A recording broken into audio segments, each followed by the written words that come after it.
অধ্যায় inventory management থেকে 2 নম্বর class. এই ক্লাসে আমরা জানতে পারবো কিভাবে ইকুয়েশন ফর্মুলা মেথডে এবং টেবুলার মেথডে ইওকিউ নির্ণয় করা হয়। হান্টিক manufacturing company requires 2700 units of basic raw materials per Anam.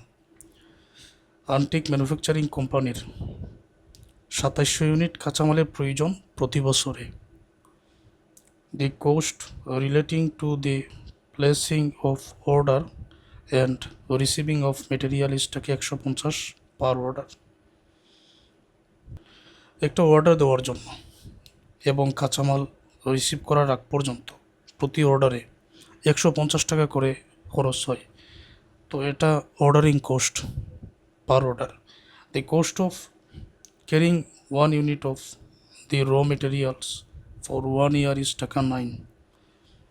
The cost of carrying 1 unit of the raw materials for 1 year is টাকা 9, অর্থাৎ 1 ইউনিট ক্যারিং করতে কাঁচামালের প্রতি ইউনিটে 9 টাকা করে খরচ হয়। এখন আমাদের যা প্রয়োজন, প্রথমে ইকুয়েশন ফর্মুলা মেথডে সমাধান করার জন্য ইওকিউ আমরা নির্ণয় করবো এই সূত্রটার মাধ্যমে। এআর এর মান প্রয়োজন, ওসি সিসি এগুলোর মানটা প্রয়োজন। 2700 ইউনিট বছরে লাগে, এটা হচ্ছে এআর এর মান। তাহলে এআর এর মান 2700, এটা আমরা লিখে নিচ্ছি। এখানে অর্ডারিং কোস্ট প্রতি অর্ডারে 150 টাকা করে খরচ হয়। ক্যারিং কোস্ট প্রতি ইউনিটে 9 টাকা করে। ওকে, এখন মানগুলো বসিয়ে দাও। সূত্রের 2, এআর এর মান 2700 into ordering cost 150, carrying cost 9 টাকা।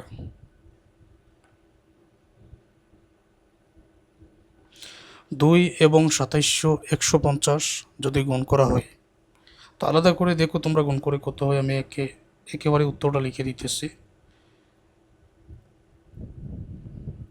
2 2700 150 আলাদা গুণ করে দেখো কত হয়। 9 দ্বারা ভাগ করো, যত হবে এটাকে রুট ওভার করো। তো রুট ওভার করলে উত্তরে আসবে 300 ইউনিট।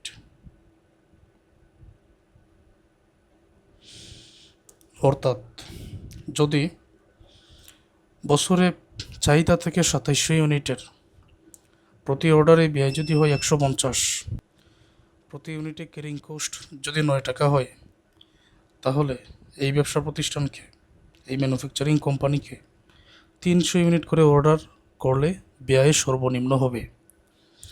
তো ইন্টারেস্টিং আরও একটা বিষয়, টেবিলের মাধ্যমে কিভাবে এই উত্তরটা চলে আসে আজকে আমরা এটাও দেখতে পারবো। তো ইকুয়েশন ফর্মুলা মেথডে আমরা এটা সমাধান করলাম যে 300 ইউনিট যদি অর্ডার করো তাহলে ব্যয়টা হবে সর্বনিম্ন। এখন টেবুলার মেথডে এটা সমাধানটা দেখো। আর তোমরা মনে রেখো যে 2700 ইউনিটের প্রয়োজন, অ্যানুয়াল রিকোয়ারমেন্ট, অর্ডারিং কোস্ট প্রতি অর্ডারে 150, ক্যারিং কোস্ট 9 টাকা করে।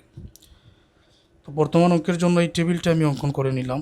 এখানে annual requirement, number of order per year, number of units per order, total ordering cost, average inventory, total carrying cost, আবার ক্যারিং কোস্ট প্রতি ইউনিটে 9 টাকা করে, কিন্তু total ordering cost, carrying cost. তো এটা কীভাবে কী করলাম সেটা বুঝিয়ে দিচ্ছে। এক এক করে আমি মানগুলো বসিয়ে দিচ্ছি। প্রথমে অ্যানুয়াল রিকোয়ারমেন্ট, বাৎসরিক কী পরিমাণ কাঁচামালের এখানে প্রয়োজন আছে, 2700 ইউনিটের প্রয়োজন আছে, তাহলে আমরা এখানে 2700 লিখে নিলাম। এখন নাম্বার অফ অর্ডার পার ইয়ার, প্রতি বছরে কতটা অর্ডার হবে। তো এখানে আমি 1 থেকে একেবারে 10 পর্যন্ত, আমি যদি একটা অর্ডার করি, তারপর 2টা অর্ডার করি, 3বারে যদি অর্ডার করি, 4 5 6 7 8 9 10 পর্যন্ত যাবে, 10 পর্যন্ত যাবে। তো নাম্বার অফ অর্ডার পার ইয়ার, প্রতি বছরে কতবার অর্ডার। এখন number of units per order, একটা অর্ডারে কী পরিমাণ ইউনিট তাহলে হবে, এখানে 2700 ইউনিট। যদি আমি একবার বছরে অর্ডার করি তাহলে আমার 2700ই প্রয়োজন। ক্লিয়ার এটা। আমি যদি 2বার অর্ডার করি বছরে, তাহলে 2700কে 2 দ্বারা ভাগ করো। 2 দ্বারা ভাগ করলে 1350 ইউনিট করে অর্ডার করতে হবে। যদি আমি 3বার অর্ডার করি, 2700কে 3 দ্বারা ভাগ করো, তাহলে 900 ইউনিট করে অর্ডার করতে হবে। 4বার অর্ডার করলে 2700কে তুমি 4 দ্বারা ভাগ করো, 4 দ্বারা ভাগ করলে হবে 675। যদি 5বার অর্ডার করা হয়, তখন এখানে হবে 540। 6বার অর্ডার করা হলে 2700কে 6 দ্বারা ভাগ করো, 2700কে 6 দ্বারা ভাগ করলে হবে 450। যদি 7বার অর্ডার করা হয়, 2700কে 7 দ্বারা ভাগ করো, 7 দ্বারা ভাগ করলে হবে 386। 8বার যদি অর্ডার করা হয়, 2700কে 8 দ্বারা ভাগ করো, 338 হবে।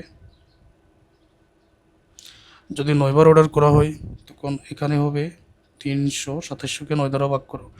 আর 10বার অর্ডার করা হলে এখানে হবে 270। তারপর টোটাল অর্ডারিং কোস্ট 4 নম্বরে। অর্ডারিং কোস্ট কী পরিমাণ হবে?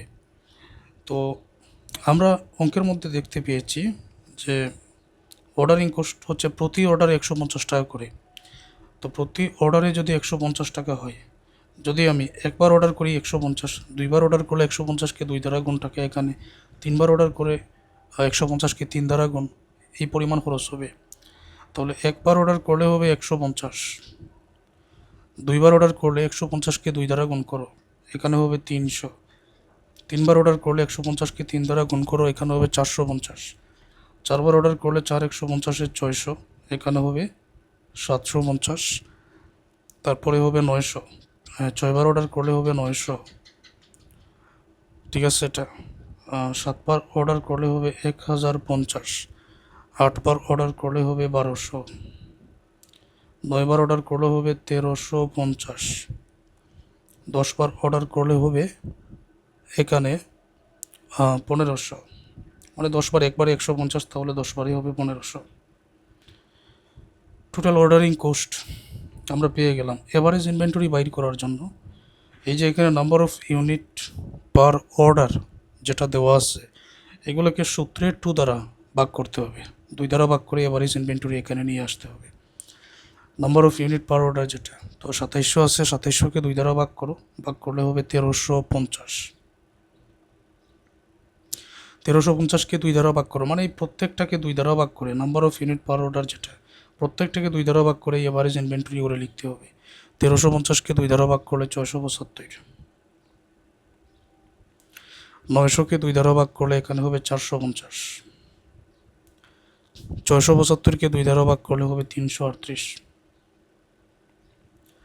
540কে 2 দ্বারা ভাগ করলে হবে 270।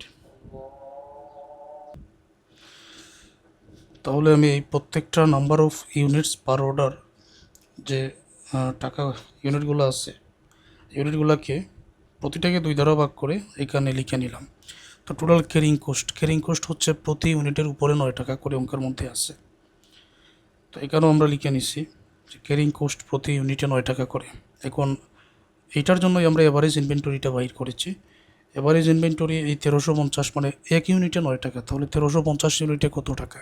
1350কে 9 দ্বারা গুণ করলে এখানে পাবে তুমি 12,150। 675কে তুমি 9 দ্বারা গুণ করো, এখানে হবে 6075। 450কে 9 দ্বারা গুণ করো, 4050। 338কে 9 দ্বারা গুণ করো, 3042। 270কে 9 দ্বারা গুণ করো, 2430। 225কে 9 দ্বারা গুণ করো, 2025। 193কে 9 দ্বারা গুণ করলে 1737। 169কে 9 দ্বারা গুণ করলে 1521। 150কে 9 দ্বারা গুণ করলে 1350। 135কে যদি তুমি 9 দ্বারা গুণ করো 1215। আচ্ছা, এখন পর্যন্ত আমরা 2টা ব্যয় পেয়েছি এখানে। একটা হচ্ছে এই যে দেখো টোটাল অর্ডারিং কোস্ট 150, 300 এগুলো পেয়েছি, আর টোটাল ক্যারিং কোস্ট এগুলো আমরা পেয়েছি। এই 2টা ব্যয় এখন আমরা যোগ করে total ordering plus carrying cost এই করে লিখে নিব, অর্থাৎ এই 4 নম্বর ঘর আর 6 নম্বর ঘর এই দুইটা যোগ করে। এখানে এটা হচ্ছে অর্ডারিং কস্ট, এটা হলো ক্যারিং কস্ট। 150 আর 12,150 যদি যোগ করা হয় তাহলে 12,300। 300 আর 6,075 যদি যোগ করা হয় 6,375। 450 আর 4,050 যদি যোগ করা হয় 4,500। সিদ্ধান্তটা কীভাবে নিব এটা পরে বলবো। 600 আর 3,042, 600 আর 3,042 যদি যোগ করা হয় তাহলে এখানে হবে 3,642। 750 আর 2,430 3,180। 900 এবং 2,025 এখানে হবে 2,925। 1,050 1,737 এখানে হবে 2,787। 1,200 এবং 1,521 এটা হবে 2,721। 1,350 1,350 2,700। 1,500 এবং 1,215 2,715। এবার সিদ্ধান্ত আমি কিভাবে নিব দেখো, এভারেজ ইনভেন্টরি এখানে বাইর করা হয়েছে, টোটাল অর্ডারিং কোস্ট এবং ক্যারিং কোস্ট এখানে আলাদা করে বাইর করা হয়েছে। তো এই যে আমি ব্যয়সমূহ অর্ডারের উপরেই ব্যয়সমূহ এভারেজ ইনভেন্টরি করে যোগ করে নিলাম, সর্বনিম্ন ব্যয় কোথায় আছে, সবচেয়ে কম ব্যয় কোথায় আছে। আমরা দেখতে পাচ্ছি সবচেয়ে কম ব্যয় আছে 2,700, এখানে 12,300, এখানে 6,375, এরকম সবচেয়ে কম আছে 2,700। তাহলে 2,700 এর সোজা এখানে number of unit per order, যে প্রতি অর্ডারে কী পরিমাণ ইউনিট অর্ডার করা উচিত, তাহলে ব্যয় সর্বনিম্ন হবে।